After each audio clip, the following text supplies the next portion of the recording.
ஆச்சி மசாலா. எந்த சமையலும் ருசி தேடும் ரகசியம். 20 ரூபாய். ரொம்ப டயர்டா இருக்கு. இயற்கையான டேட்ஸ், பாதாம், பிஸ்தா, கேஷு அண்ட் ஹனி கொண்டு தயாரிக்கப்பட்ட லயன் டேட் நட் பைட்ஸ். பிரிட்டனில் 14 ஆண்டுகால கன்சர்வேட்டிவ் கட்சி ஆட்சிக்கு முற்றுப்புள்ளி வைத்து கடந்த 2024ஆம் ஆண்டு நடந்த பொதுத் தேர்தலில் தொழிலாளர் கட்சி அமோக வெற்றி பெற்றது.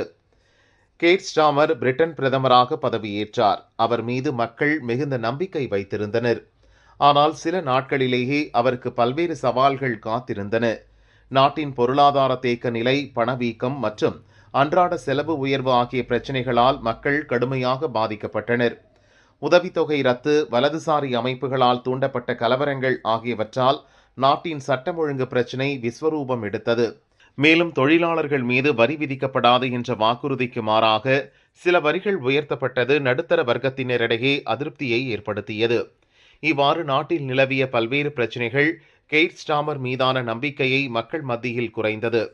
அத்துடன் கடந்த மே மாதம் நடந்த உள்ளாட்சி தேர்தலில் தொழிலாளர் கட்சி வரலாறு காணாத தோல்வியை சந்தித்தது. இதனால் கெய்ர் ஸ்டாமருக்கு சொந்த கட்சியில் கடும் எதிர்ப்பு கிளம்பியது. அவருக்கு எதிராக 100க்கும் மேற்பட்ட எம்பிக்கள் மற்றும் அமைச்சர்கள் சிலர் தங்களது பதவியை ராஜினாமா செய்தனர். இந்த விவகாரம் ஸ்டாமருக்கு மேலும் நெருக்கடியை அதிகரித்தது. இதைத் தொடர்ந்து ஸ்டாமர் தனது பிரதமர் பதவியை ராஜினாமா செய்யப் போவதாக தகவல் வெளியானது. இந்த நிலையில் பிரதமர் பதவியிலிருந்து விலகுவதாக ஸ்டாமர் அதிகாரப்பூர்வமாக அறிவித்தார். அத்துடன் தொழிலாளர் கட்சியின் தலைவர் பதவியிலிருந்து விலகுவதாகவும் கூறினார்.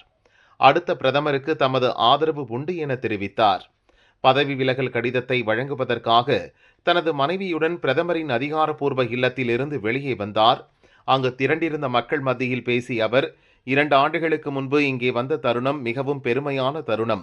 லட்சக்கணக்கான மக்களின் வாழ்க்கையை மாற்றும் நோக்கத்துடன் அரசியலில் நுழைந்தேன் என கூறினார்.